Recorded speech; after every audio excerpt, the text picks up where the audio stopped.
고린도전서 15장 1절부터 11절. 교독하겠습니다. 형제들아, 내가 너희에게 전한 복음을 너희로 알게 하노니 이는 너희가 받은 것이요 또 그 가운데 선 것이라. 너희가 나의 말을 전한 그 말을 듣되 듣고 헛되이 믿지 아니하였으면 이로 말미암아 무엇을 얻으리라.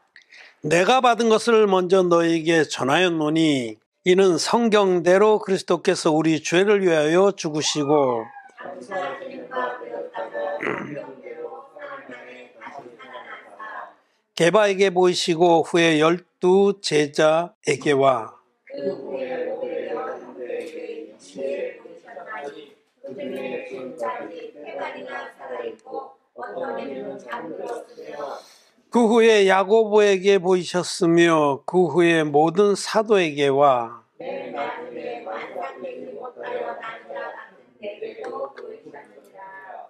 나는 사도 중에 지극히 작은 자라. 내가 하나님의 교회를 핍박하였으므로 사도라 칭함을 받기에 감당치 못할 자로라. 그러나 나의 나는 것은 하나님의 은혜로 된 것이니 내게 주신 그의 은혜가 헛되지 아니하여 내가 모든 사도보다 더 나은 수고하였으나 내가 아니요 오직 나와 함께하신 하나님의 은혜로라.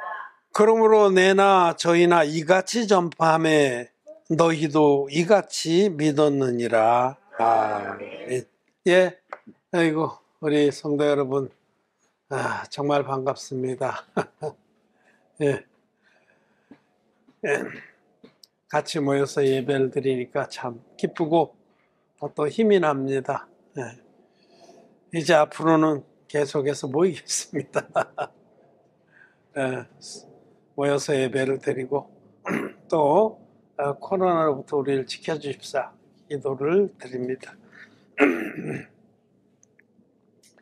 오늘은 부활절입니다. 예수님께서 부활하신 날을 기념하는 기독교인들의 최대의 명절입니다. 영어로는 이스터데이라고 합니다. 그래서 오늘 보통 아침에 보통 인사를 우리 메리 크리스마스, 성탄절에 그렇게 하듯이 부활절은 해피 이스터 이렇게 인사를 합니다. 그렇게 관습적으로 인사를 하는데 우리들도 오늘 부활절을 축하드리고 서로 인사를 나눴습니다. 부활이 우리들의 믿음의 꼬리지점이라고 말할 수 있죠. 목적지라 그럴까? 우리 믿음의 목적지는 부활입니다. 그때부터 우리는 영생의 생명을 누릴 것입니다. 아직 멀었죠. 근데 여러분, 우리가 신앙생활 하면서 신앙생활이 힘들어하고 또 때로는 힘들고 또 슬프기도 하고, 신앙생활 자체가 슬픈 게 아니라 현실의 우리의 삶이 버겁고 힘들고 어둡고 갑갑하고 슬프고 이런 모든 부정적인 것들을 우리가 덮어놓은 이유가 무엇이냐면 부활을 바라보지 않기 때문에 그런 겁니다. 부활을 바라보는 사람은 당장 자기에게 임한 여러 가지 힘든 일들, 어두운 일들, 슬픈 일들이 그렇게 힘을 쓰지 못합니다. 부활의 신앙이, 부활의 소망이 너무 크기 때문에 능히 그런 것들을 뛰어넘을 수 있습니다. 사도 베드로는 이런 사람은 소경이라 원시치 못하고 자기 죄를 깨끗게 하심을 잊었느니라 그렇게 말씀하시는데, 어떤 걸 말하냐면 근시하는 사람, 자기 당장 앞에 부딪힌 문제들, 내게 지금 부딪힌 문제만 바라보고 있는 사람을 말하는 거예요. 그런 사람은 소경이라고 말씀한 거는 사실은 거듭나지 못한 사람이다. 진리의 복음 믿어서 거듭난 사람이라도 원시치 못하고 당장 부딪힌 문제에 온 마음을 쏟는 사람은 소경이나 마찬가지다. 거듭나지 못한 사람하고 다를 것이 무엇이냐라고 지금 책망하는 겁니다. 여러분, 하루하루 살아가면서 당장 자기 앞에 부딪힌 문제들, 자기 앞에 자기를 가로막고 있다고 생각하는 태산 같은 문제들, 그거에만 온 마음이 뺏겨서 두려워하고 힘들어하고 슬퍼하고 불평하고 원망한다면 그런 신앙은 원시치 못하는 신앙이고 소경과 같은 신앙입니다. 거듭나지 못한 자하고 아무 다를 것이 없습니다. 여러분, 자기 자신 한번 이 시간에 돌아보길 바랍니다. 그리고 원시하는 신앙은 뭐냐? 멀리 내다보는 신앙이에요. 우리가 멀리 내다보면, 앞으로 멀리 내다보면 부활의 영광이 우리를 기다리고 있고, 뒤로 멀리 내다보면 내가 얼마나 끔찍한 비참한 운명의 존재였는가가 보이는 겁니다. 내가 우리 주님을 만나서 물과 피의 복음으로, 이 진리의 복음으로 거듭나기 전에 나는 어떤 자였는가를 멀리 내다보면 지옥에 갈 수밖에 없는 자였거든요. 그래서 과거를 돌아가면 지옥불을 봐야 되고, 앞을 멀리 내다보면 우리는 천국의 영광을 봐야 되는 거죠. 그것이 바로 원시하는 믿음입니다. 원시하는. 저와 여러분들은 원시하는 믿음 속에서 오늘 하루하루를 믿음으로 살기를 바랍니다. 오늘 사도 바울은 부활의 확증에 대해서 선포하고 있습니다. 사도 바울은 부활하신 주님을 눈으로 목격한 종입니다.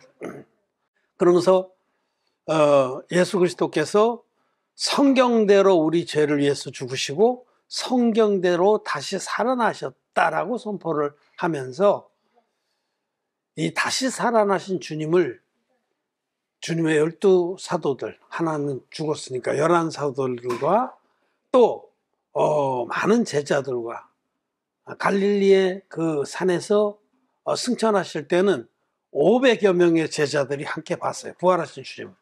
자기들 눈앞에서 부활하신 주님이 마지막 부탁을 하시고, 그리고 자기들 보는 앞에서 구름을 타고 올라가셨습니다. 근데 그 부활의 주님을 목격한 자들이 거반 다 살아있었을 때에 있대. 태반이나 살아있었다. 사도 바울이 고린도 전서를 기록할 때 주님의 부활하신 주님을 눈으로 목격한 자들이 살아있을 때입니다. 그래서 예수님의 그 해프 브라더, 그 형제, 예수님은 하나님의 아들이시고 60만 마리아에게서 취해서 태어났지만 요셉과 마리아 사이에서 정상적인 부부 사이로 태어난 야고보에게도 나타나셨다는 말씀을 여기 기록해 놨어요. 야고보도 부활하신 주님을 목격한 거예요. 그렇게 부활하신 주님을 목격했다라는 겁니다. 목격자의 증언은 제일 확실한 겁니다.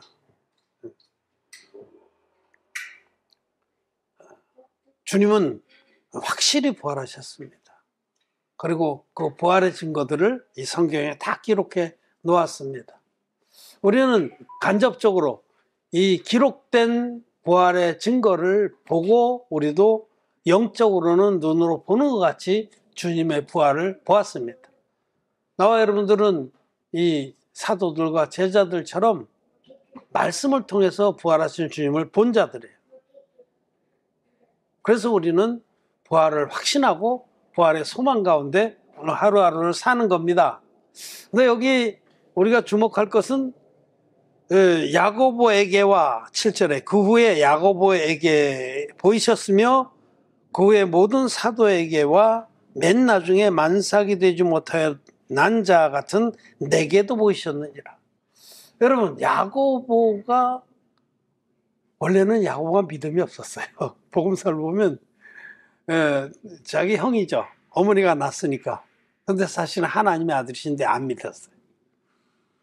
그래서 다른 형제들, 유다나 이런 형제들과 함께 예수님을 막 채근했습니다. 형, 좀 권능을 한번 확 떨쳐봐. 예루살렘에 가서 우리도 맨날 이렇게 나자렛 시골에서 그냥 찌질하게 살 건 없잖아. 확 떨쳐서 정말 왕이 되든지 뭐가 좀 돼서 우리도 한번 신세 좀 져보자. 한번 삐까번쩍하게 살아보자.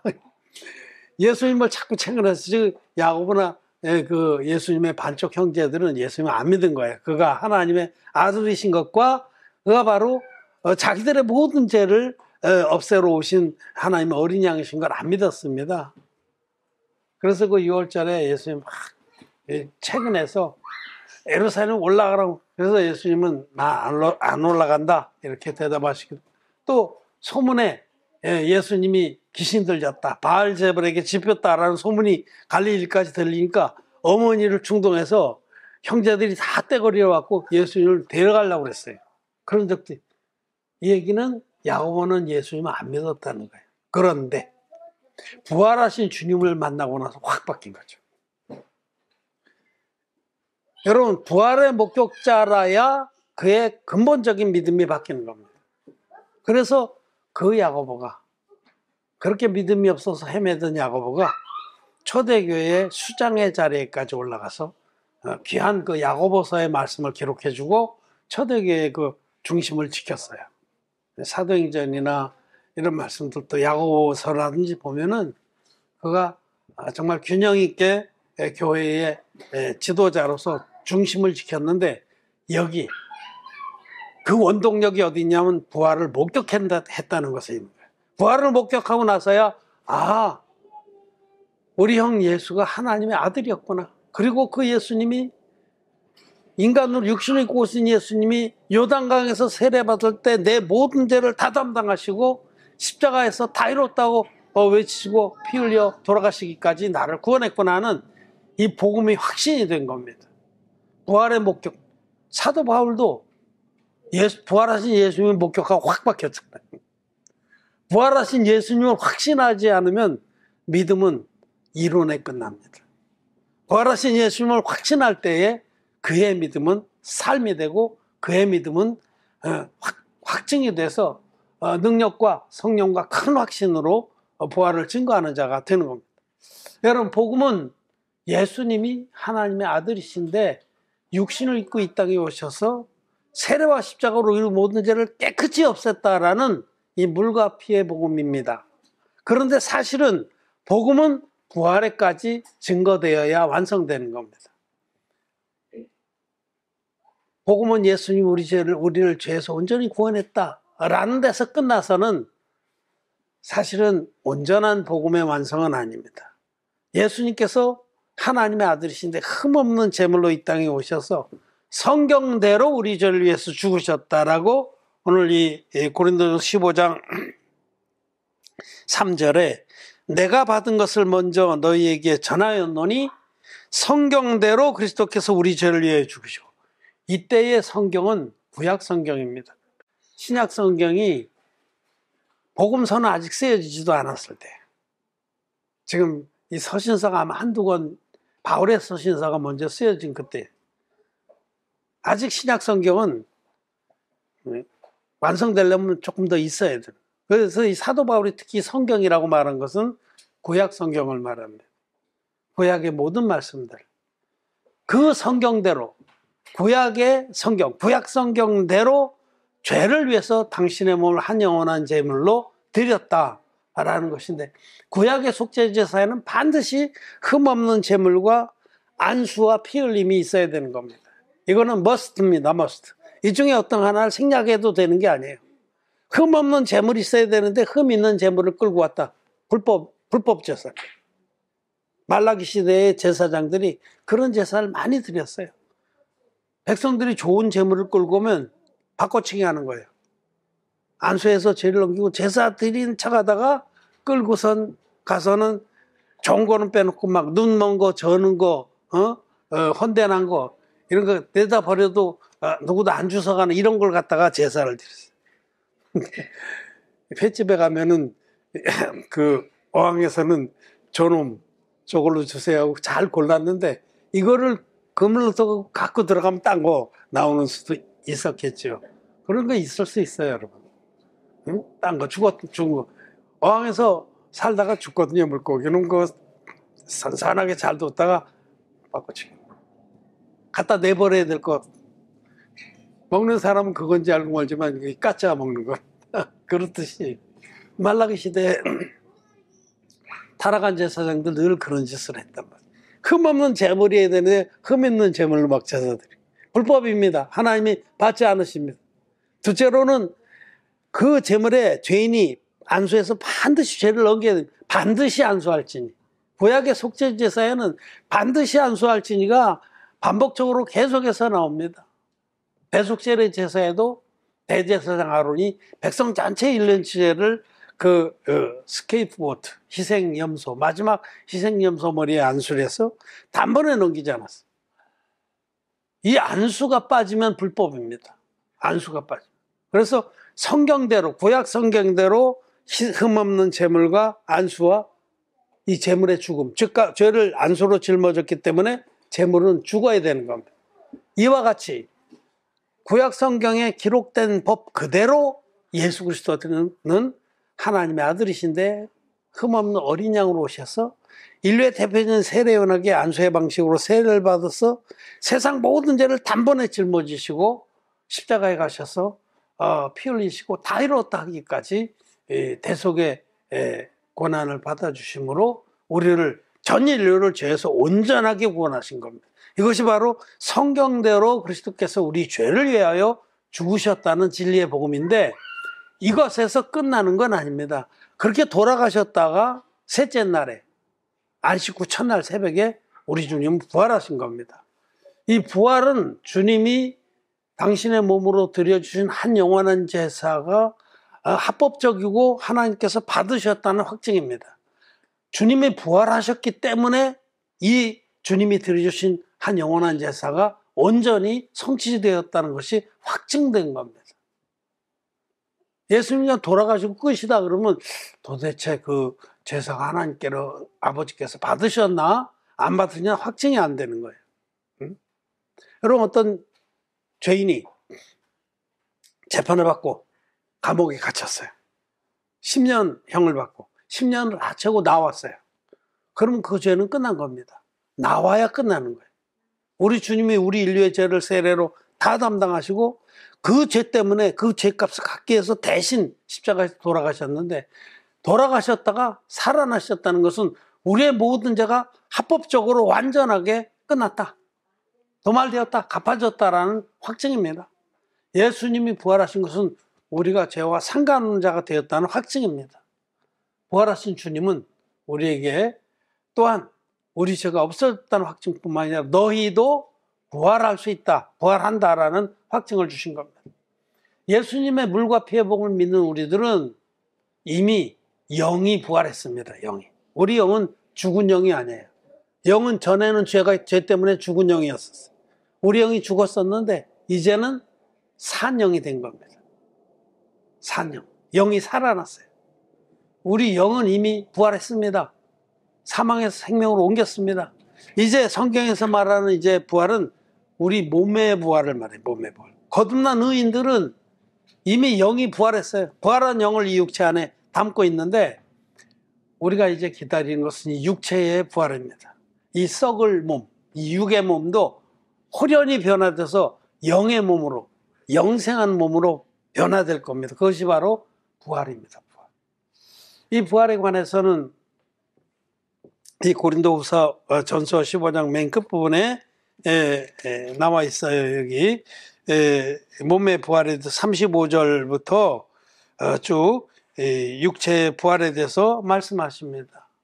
우리의 육체가 주님께서 재림하실 때 호련히 변화된다라고 말씀합니다. 여기 51절에 보라 내가 너에게 비밀을 말하노니 우리가 다 잠잘 것이 아니오 마지막 나팔의 순식간에 호련히 다 변화하리니 나팔 소리가 나매 죽은 자들이 썩지 아니할 것으로 다시 살고 우리도 변화하리라. 이 비밀이라고 말씀. 계시록에서는 그 하나님의 비밀이 하나님 종들이 선포한 것처럼 이루리라. 이 마지막 나팔에. 마지막 나팔. 이 계시록에 있는 7나팔 중에서 7번째 나팔이 울려 퍼지는 날 그 하나님의 비밀이 이루어진다. 이 비밀이에요. 부활과 휴거의 비밀. 그때에 우리 의인들이 호련히 변화됩니다. 우리 영은 이미 영생의 영으로 변화되는데 우리 육신이 이 썩을 몸이 썩지 아니할 몸으로 변화돼요. 영생하는 몸으로 호련히 변화돼서 몸의 부활과 동시에 휴거가 일어나는 거예요. 이때에 물과 피의 복음, 온전한 진리의 복음 믿어서 거듭나고 먼저 돌아가신 분들이 먼저 일어납니다. 냉수도 위아래가 있듯이 먼저 일어나요. 무덤을 깨치고.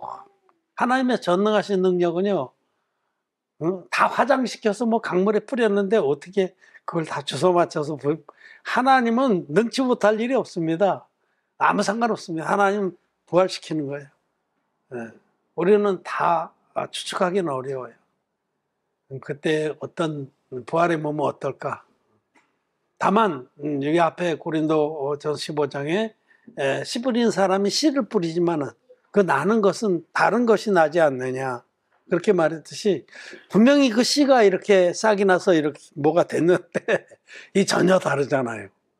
그렇게 이 뭔가는 다른 어떤 몸을 신령한 몸을 입는다라는 것을 추측할 뿐입니다. 하나님이 하신 일을 우리가 다는 모르지만 그래서 부활한 의인들이 먼저 돌아가신 분들 거듭나서 죄사함 받고 먼저 돌아가신 의인들이 먼저 일어나고 그때 혹시 우리들이 살아서 견디고 재난과 환난을 견디고 주님의 공중 재림을 맞이한다면 그때 우리들이 동시에 호련히 변화되는 거예요. 그럼 뭐 순서를 굳이 뭐 다 끝났냐?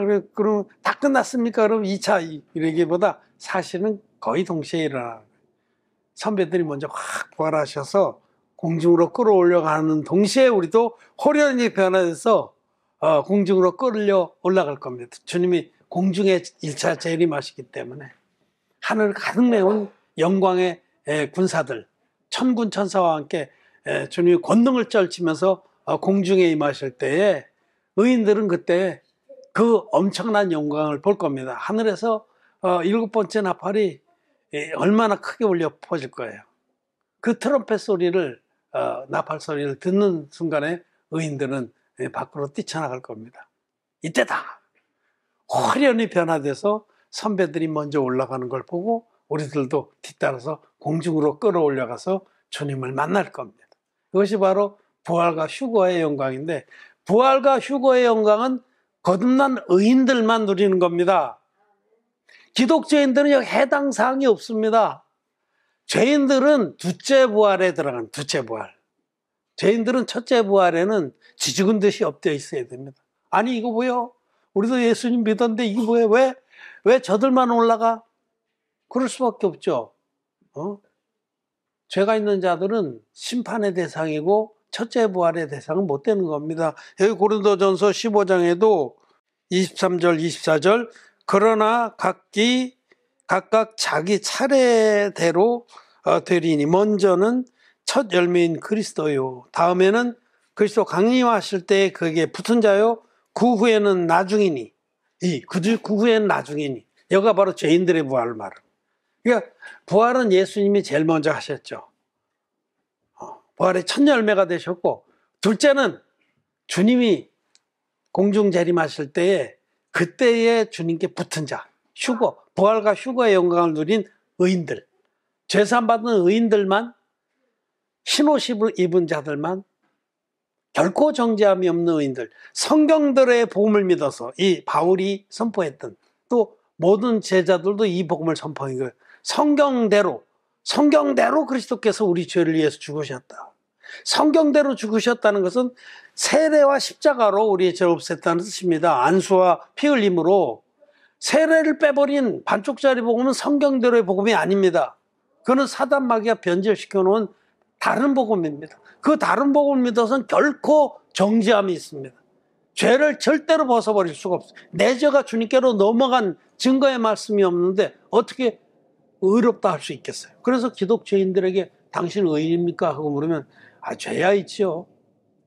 그렇지만 우리가 예수님 보혈을 믿으니 의롭다고 불러주시는 거 아닙니까? 그 칭의론을 믿는 거예요. 칭의론. 마귀가 속여놓은 거죠.